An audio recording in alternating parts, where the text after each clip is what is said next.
happy Wednesday. I'm coming to you live to make one of our taste buds recipes, and this is actually November's taste buds that just got delivered. So we are going to make a butternut squash risotto from beginning to close to the end, because I don't want to keep it around for too long, but so you can see how this comes together. So if you're watching live, comment live. If you're watching later in replay, comment replay, and just come with me as we make this really cool fall recipe. I already prepped all my ingredients, so this should go pretty fast. But in case you're new and you're like, what are Taste Buds? So Taste Buds is our subscription service at the Pampered Chef, and every month you can have this envelope that delivers 3 almost full-size seasonings and about 9 recipes straight to your door. It's like a little fun surprise box for grown-ups, okay? So I will show you what comes in this month. So you still have, I think, until November 16th to get the November Taste Buds. I want to keep saying October, but you get the November Taste Buds.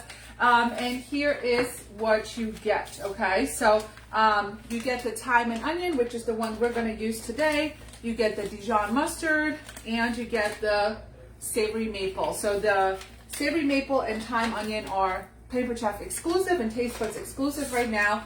And you get all these recipes, but today we are going to pick the butternut squash risotto and start with that because I feel like that really screams fall, okay? So for this recipe, we're following the butternut squash risotto card and the thyme and onion seasoning. And what I love about these recipes too is they give you a little like change up. So let's say you don't like butternut squash, you can use, it says you can use a mushroom mix up, so you can make a mushroom risotto, so good. Or you can use sweet potatoes. I don't know about that, but you know, you can mix it up, and literally risotto is just the base and you can add anything you want to it, okay? So that's typically how it goes. Okay, so come along with me as I show you how easy it is to put this together. So again, if you're popping in live, comment live, say hi, so we know who is watching, okay? All right, so the first thing we need to do, so well, let me tell you the ingredients. So I have some butternut squash peeled and seeded and already cut into pieces. Actually, if you didn't know this, if you ever do get a butternut squash, I had another butternut squash recipe last month from Taste Buds, which was the butternut squash pizza, and I had so much left over that it was already clean, so I froze it. So I just took it out this morning, and it's already there. So that's another time-saving tip, right? And I know you can buy butternut squash now already peeled and cut at the grocery store, but it's like 4 times as much as a regular squash, okay? So you could do something like this and prep it ahead. We need some olive oil. We need, of course, our thyme and onion seasoning. We need some chicken broth. We need some butter. We need some onion, some garlic, some, so this is risotto rice. So it's, I don't know how you guys call it. Arborio rice. I just call it risotto rice, okay? So it's a little, it makes your rice a little creamier. That's why you want to use real risotto rice, okay? But if you're looking at the grocery store, it's called Arborio, A-R-B-O-R-I-O. In case you didn't know, that's the risotto rice that you want to buy. We have some white wine, and don't worry, the wine's going to cook off, so your kids can totally eat this recipe. We got some fresh Parmesan cheese, and then this calls for spinach too. I'm actually skipping the spinach at the end because if I add the spinach, one of my children is not going to eat it. So I'm just going to skip the spinach, but you could definitely add this on. Okay. Are you ready to cook this with me? Comment ready if you are, and let's get this party started. Okay, so the first thing we need to do is preheat the oven. I already did that, and we're going to add the squash onto a baking sheet. So when it comes to roasting vegetables, I love to use our bar pan, okay? So if you have any stoneware, comment below, comment stoneware, so we know that you love our stoneware. But our stoneware is great for roasting, great for making pizza. I mean, anything you're going to put it in, okay? So you put some olive oil on it, and then oil and 1 tablespoon of the seasoning. So we're trying this thyme and onion seasoning. So, oh, I can't read that. I would tell you what's there, but it's so small. I need to go get my glasses. All right, so I have never smelled this, or, you know, this is a Taste Buds exclusive. Ooh. Oh, it's red. It's like orangey. It's not what I expected. Ooh, it smells good though. Okay, so we're gonna shake this on here. It says 1 tablespoon. You could measure it out. I'm just gonna shake, shake, shake. Okay, and then we are just going to kind of mix this all up. I would probably use some salt. The recipe doesn't call for it, but I could always use some salt. All right. And then this is gonna go in the oven until it's nice and roasted.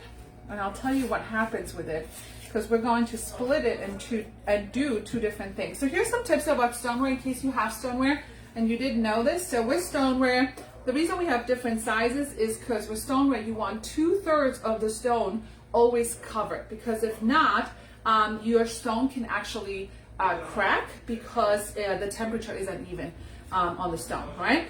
Our new stoneware, if you, I don't know if I can show you because it might, I don't know if you can see the bottom. Probably not, I can't. Okay, the new stoneware has like ridges on the bottom, so that means it's new stoneware, so it's actually dishwasher safe, and you can preheat it empty. The old stoneware, you cannot do it with it. All right, so here we go. All right, and then this is gonna go in for 25 to 30 minutes until the squash is very tender. So I'll put this in our oven. So just pop it in. Say hello. What are you having for dinner tonight? What is on your menu? Who wants to tell me? What is on your menu tonight to eat? Let's see. Okay, comment. All right, so we got that going. So then we go to the next step. Meanwhile, add the broth to a saucepan and bring to a boil. Okay, so here's why you do this.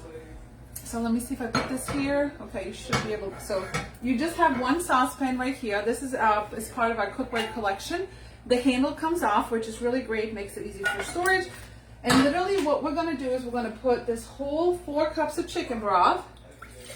I'm sure you can use vegetable broth. I don't think it really matters. And I'm gonna put it on my back burner. You may be able to see this maybe, but it's literally just gonna sit there and bring to a boil and keep it hot, because when you add to your risotto and you want it to be creamy, you want the broth to be hot, so you're not putting like temperature shock on your risotto. I know it's a little extra, but that's how it works. It's not that hard. Okay. Okay, and then the next skillet that we need, here we come to make the risotto. So we are going to use our 12-inch skillet. So this is literally my go-to pan. Okay, so I don't know how long I've had this. It's for a long time. But you can fit 5 pounds of pasta in here. You can fit 5 pounds of hamburger meat. It is pretty big. Hopefully you can see how big it is. We do call this and the handle remove, same thing. So right now, I'm kind of like talking to you guys. So I'm kind of like, I don't have a lot of space. So I'm actually probably not even going to use the handle. And believe it or not, a lot of times I don't use the handles. I like it without the handles. But it's easy for storage. If you have little kids running around that could accidentally knock over the handle, it's pretty cool for that as well. But it's really cool for storage. So we're going to turn this on and we're going to melt the butter. And just so you know, all of our cookware is lifetime warranty. So once you get it and you got, whatever scratches or whatever, you can just get it replaced. All right, so we're going to melt our butter and then add the onion and garlic and rice. Okay, so here's a little tip. Any recipe, and let me know if you know this in the comments. Say yes if you know it or no if you don't. But any recipe that calls, a lot of recipes do that, right? They call for onions and then garlic, or first they call for sauteed garlic and then put the onion in there. So I always say wrong, because if you put your garlic in your oil first, what happens? What happens? You put your garlic in on the oil, like you literally have like 5 seconds before you gotta add the next thing that's gonna burn. And once you burn garlic, like you really gotta toss it and start over. So if you add the onion first, the onion holds a lot more water, and then you add the garlic, your garlic is not gonna burn. Did you like that? If you like that, comment a 1 below. Hopefully you enjoyed this tip. All right, so we are going to chop the onion, and I have to chop the onion in my house really fine. You guys see that? Okay, I have to chop the onion really fine because my family doesn't like onions. So I gotta chop it really fine so they don't notice. But I do think a recipe needs an onion, right? All right, so we're gonna use our handy dandy food chopper.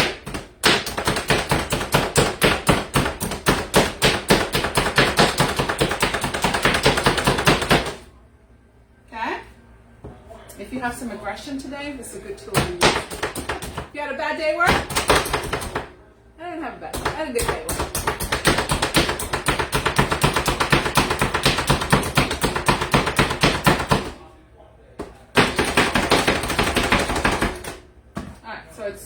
minced now, really fine.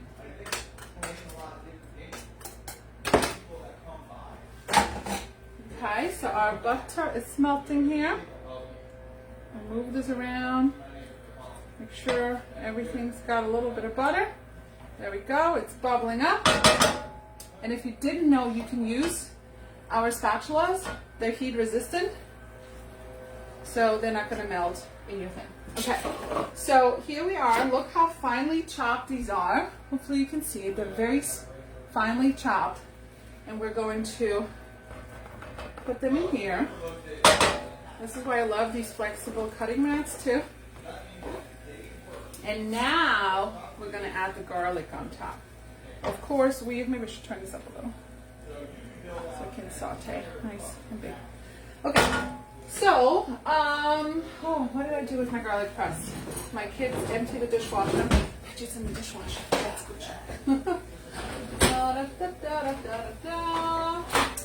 Let me know if your kids do chores. Comment below if your kids do chores. So mine are 9 and 11, and they take care of the dishes every day. Garlic press. Where are you? Oh, there it is. It fell down here. Okay. So hopefully it's clean. Nope, it's not. All right, we're just gonna rinse it off. Okay. Come back here. Come going. Okay, garlic press. Let me know if your kids do chores. So mine are 9 and 11. They do a lot of chores. They get a pretty good allowance. So let me know if your kids do chores. Yes or no in the comments. Okay, 3 cloves of garlic. 3 cloves of garlic. You do not need to peel it with the garlic press. Right? And it just goes right in here. Hopefully you can see fresh garlic, right? Get that in here. Get a little knife. It does come with a little tool, but I don't know where mine is. Take the peel out. Put your next clove in. Sometimes, depending on the size, you can fit 2 of them in. Unless you buy that elephant garlic. That's like ginormous. Okay. We got a garlic in there, starting to smell good with the butter. I'm gonna let that kind of saute. And then I think we're supposed to add the rice too. Cook uncovered for 3 minutes until the rice is slightly toasted. Okay, so 1 cup of rice. Now you do want to rinse your rice to remove some of those added starches. I don't know why really, but I think that's like all rice recipes, you're supposed to rinse them. So little tip to do that. And now we're going to let this kind of saute for a couple minutes and get our cheese prepped. So every good risotto always has Parmesan cheese, okay? So this is a base. So if you didn't know you could make a base for risotto, this is it, okay? Butter or olive oil, garlic, onion, and then you saute it, and then you have some kind of broth, okay? That is your base. And then the other thing is always Parmesan cheese. But you could add different cheeses, like you could add a gorgonzola and mushrooms, you can add spinach, you can add chicken. So this is your base for risotto, okay? And then you could literally add anything you want. So what is your, that's a good question, because maybe, so number 1, have you ever made risotto? Comment below and let me know. And then number 2, if you have had risotto, what's your favorite? Mine is like a mushroom Parmesan, so good. All right, so we're gonna let this saute up here for a couple minutes. And we're going to prep. Am I supposed to add seasoning on this too? Oh, and remaining rub. So another shake of the thyme onion. So the cool thing about Tastebuds is that you get enough. Oh, look, see how kind of red this is? So this is going to give it a nice color. The cool thing about Tastebuds is this is all we need, right? So we still have like a ton of seasoning left. So this is really cool to add to your seasoning collection too. And then just have some fun with it. Okay. So that is sauteing up.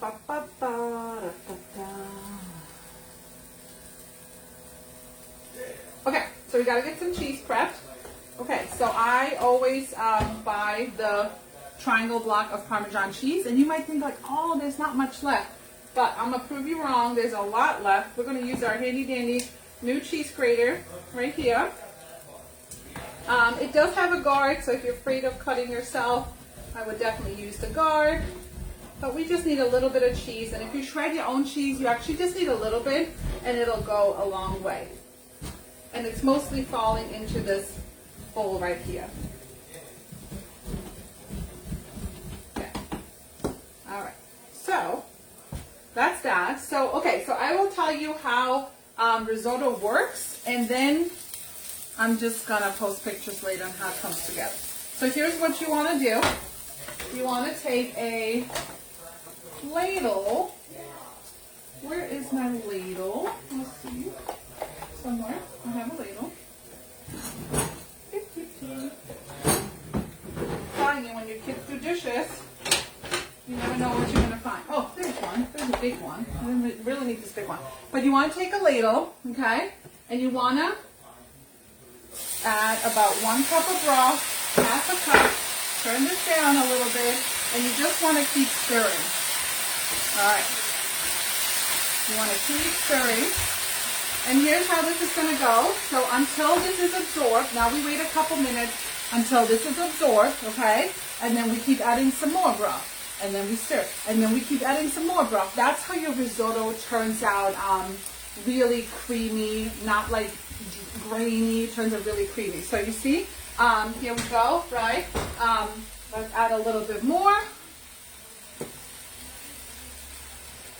And you want to turn it down to low because this is going to take some time. A good risotto takes time, all right? And you want to keep doing this until you have about half a cup left of the broth.